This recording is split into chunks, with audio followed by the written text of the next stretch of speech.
So thanks everybody for coming tonight. This is a Wasabi Ventures Stables webinar, and tonight's topic is we're going to talk about the cost of owning a racehorse and the ongoing costs that are associated with that. And so for those of you who don't know Wasabi Ventures Stables, we are a little over a year-old racing stable, based primarily in the Mid-Atlantic area, although we have raced all the way from New York, actually all the way from Boston, all the way to down into Florida. So we really covered the whole East Coast in our first year. Had a very successful last year. What makes us unique is our model of allowing people to become partial owners of a horse that they get to select from our group of horses, and buying in as small as 0.5% with no ongoing bills and no ongoing fees, and no chance of losing any more than the whatever percentage that they buy. It's a unique model, and it's meant to, we do it really to drive more fans and people to think about thoroughbred horse racing ownership.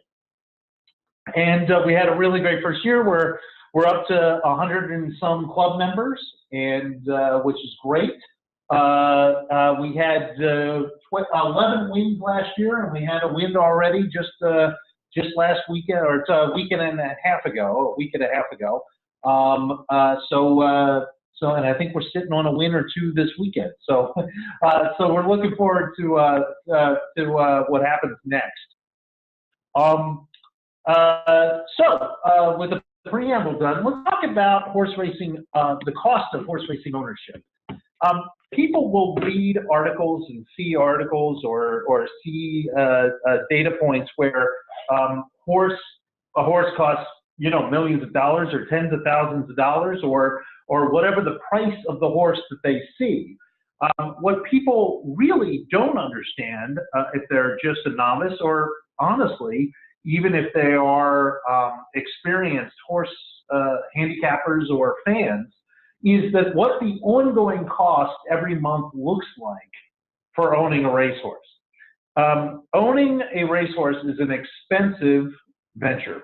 It's not for the faint of heart, and it is not for those that don't have a bankroll to do it, which is once again what makes our model so unique.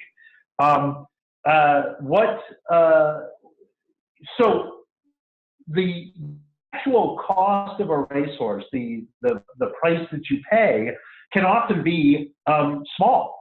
We have claimed or bought racehorses for as low as $1 in a couple of cases. We had some unique offers where we were able to get a couple of horses that were in training for a very low price, like I said, as low as $1. And we claimed horses for anywhere between $5,000 and $30,000, and we bought at auction, and I suppose as high as $100,000. So, but what's interesting there is that often the cost, the true total cost of a racehorse and having a racehorse in training is much higher than the price that you actually paid for the horse. So what do I mean by that? So if you think about the monthly ongoing expenses of a racehorse, when you have a horse in training means it's at the track and it's racing. Things, you have a variety of expenses that come to you every single month. So what would those expenses be? Well, we'll start with the trainer fees. Trainers are paid a wide array. There is no set schedule for what trainers are paid. You can actually see a huge discrepancy or a huge variable as far as from a low price for a trainer to a high price for a trainer. Like many other, you know, no different than, I suppose, if you were having a plumber come to your house. You could have very low cost plumbers and very high cost plumbers. Same thing with trainers and horses. But how are their fees calculated? How do they charge? Well, they charge really what amounts to two different elements. The first element they charge you is what's known as a day rate. And it's pretty much what it sounds like. It is the cost of having a horse in their barn and being trained by them per day. That day rate can vary. I have seen as low as, depending on where you are in the country, what tracks you're at, if you're in New York or California, maybe even at Gulfstream or New Jersey, if you're running there, the day rates tend to be higher. Places like Maryland or Delaware or Penn National, the day rates tend to be lower. So what is the range? A day rate can range, I've seen as low as in the $30 range and as high as $250 a day. So as you can see, it's quite a range. If you're in with Bob Baffert's or some other name, Chad Brown, you're probably paying $250, $275 a day for a horse. Very high day rates. And so therefore, you better have a horse that's earning a bunch of money or you're just bleeding money off. And candidly, they don't want horses in their barn that aren't earning the chance to earn a lot of money either. So that's one aspect of your trainer expense. The next major aspect of your trainer expense is that they get a bonus. They actually get a bonus on the purses that they earn. If they earn, and it's usually, the pretty much going rate is a 10% bonus. Sometimes a little higher. Some people get a bonus, a slightly higher bonus for wins. You see a purse of, let's say, a purse of $10,000 and a horse wins $10,000 for finishing first. You're paying probably the jockey $1,000 and you are paying the trainer $1,000 as a bonus. That bonus is in addition to their day rate. So it does not get factored into that day rate at all. Now, once again, lots of this is negotiable. Yeah, I have seen people pay a lower day rate and higher bonuses. We've actually had relationships with trainers where we've done that. We've also had the opposite, where we pay a smaller bonus and a slightly higher day rate. So those things all get factored in. What's not counted in the day rate for a trainer, because there are things that are not included, are things like your shoeing. So getting shoes put on a horse, that usually is separate and a fee on top of it. Sometimes you get billed directly from the blacksmith. Some trainers wrap that all into one bill, depends on the trainer. These are things you have to sort of negotiate and talk about. Other things that are definitely not included are sometimes supplements that get fed to the horses, vitamins and things like that. There are trainers who will tack that on top of their day rate. Usually the reputable trainers will talk to you about that before they start tacking those things on. Sometimes they don't. These are all things that get complicated. In addition to all those things, all of your standard vet bills are not included in your day rate. So, and for some trainers, they bill you the vet bills directly to you when they send you an invoice monthly. Is other trainers, they have the vets bill you directly. So just once again, these are things that you have to discuss and you negotiate out and understand before you start doing it. And then, you can layer in all kinds of other expenses as well. If you're gonna ship the horse from one track to another to race, you're probably paying for that. If you're shipping the horse from one track to the farm, you're paying for that. These are all expenses that get added in every time. It's not uncommon in many parts of the country. The number that I tell people is you should be looking at about $3,000 per month per horse in expenses. That's kind of what the nut you're looking at. That's now sometimes it's a little less. Sometimes it's a little more. Sometimes it can be a lot more than that. if you have something go wrong with a horse. One trip to the hospital, we had a horse, 58 OG, I think, yeah, up there in the corner, actually. If you can see it, I have a winter circle picture up there. 58 OG actually had a bout of colic, and we thought we might lose the horse. Colic is very dangerous for a horse. He had a bout of colic. Just the trip to the hospital and back, and the hospital did nothing extraordinary. I think it cost us around $2,500 just for the trip, the emergency trip in a van to the hospital, and a little bit of procedure work, and he stayed there a day or two. I think it cost us about $2,500, $3,000, somewhere in that ballpark. So as you can see, these things add up, and that was not even a crazy expense. It could have been much higher. So those are all things that go into the expenses of a horse. And so I talked a lot about the wide sort of array of expenses. It's sort of like going into a hospital. If you've ever looked at a human hospital and a bill, there's a lot of things on a bill that you don't understand. I mean, I was looking at, I was just going to pull up for you and show you, if you see on the screen, my screen, this is 1 month vet bill for like one stable of our horses. You know, there's all kinds of things on here that you can't possibly, unless you're a vet, know what the heck they are. So it's not, so these, we actually look through the vet bill, understand what what they're actually charging, why was something done. That's another thing that's very different from trainer to trainer. Some trainers are very vet happy. They will use a lot of vet work. We have had trainers where the vet bills are extremely high every month. I mean, these vet bills that you're looking at here are actually very low. Generally speaking, you know, as long as nothing's wrong with the horse, it's a couple $100 to $400 per month, depending on the horse.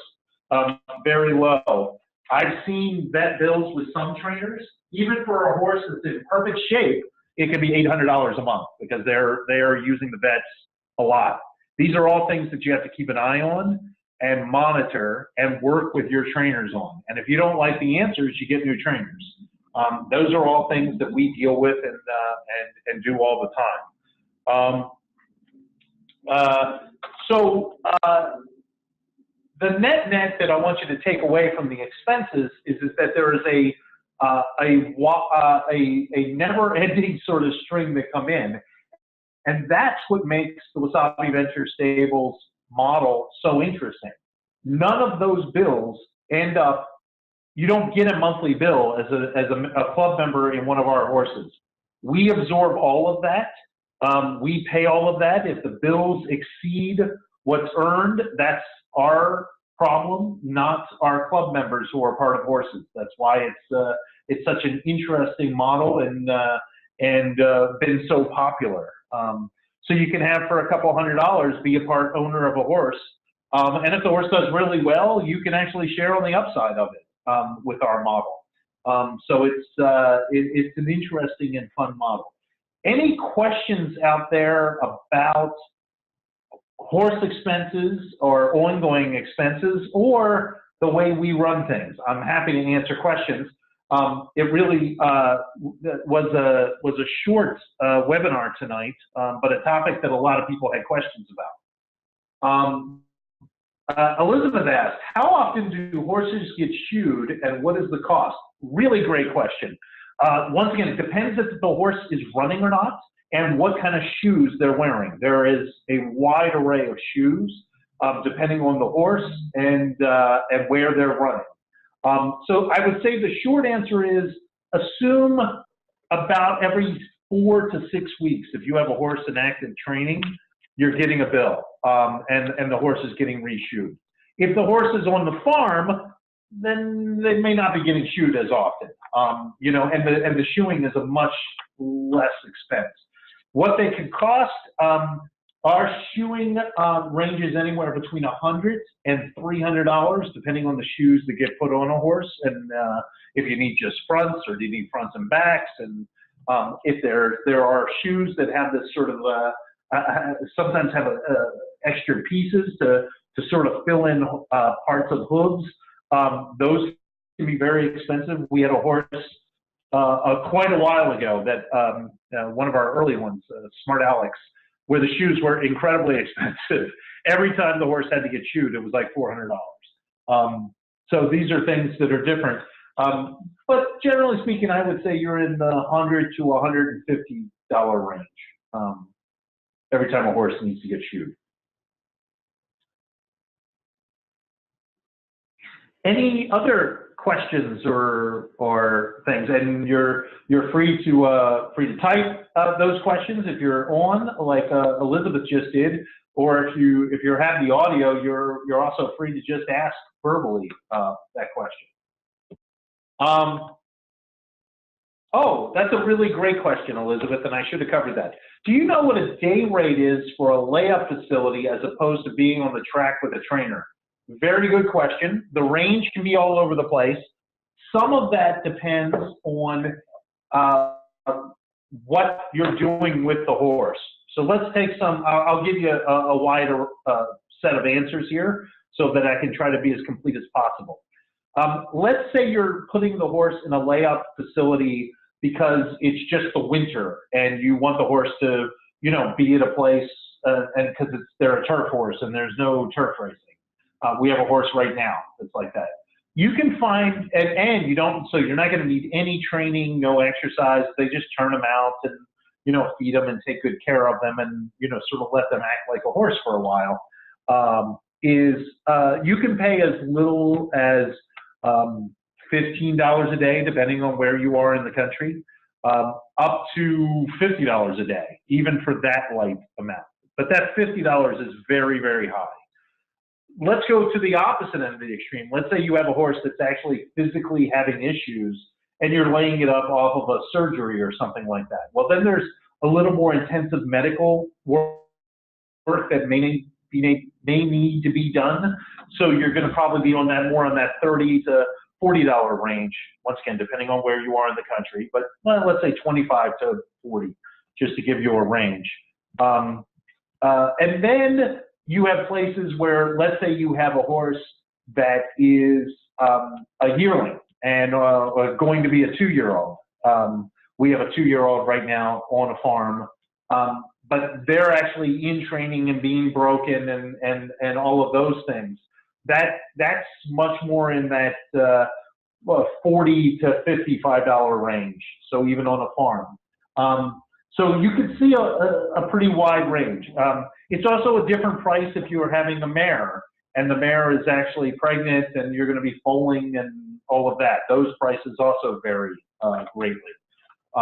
Hopefully that helps. But as you can see, the prices are significantly cheaper if you're laying the horse up somewhere than if you're having it in active training most of the time. Which is why in the winter it's good. Like I said, we sent one off. Not only is it good for the horse, it's also good for the pocketbook because you can save a little bit every day. Well, thanks for your time tonight. I hope you found this informative.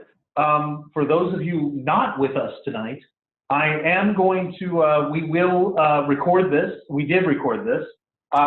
Thanks, and glad you liked it, Elizabeth. And we'll post it on our YouTube channel. So if you're not a fan of our YouTube channel, you should check it out. We have a lot of videos there that we've done. Have a great evening, everybody, and thanks for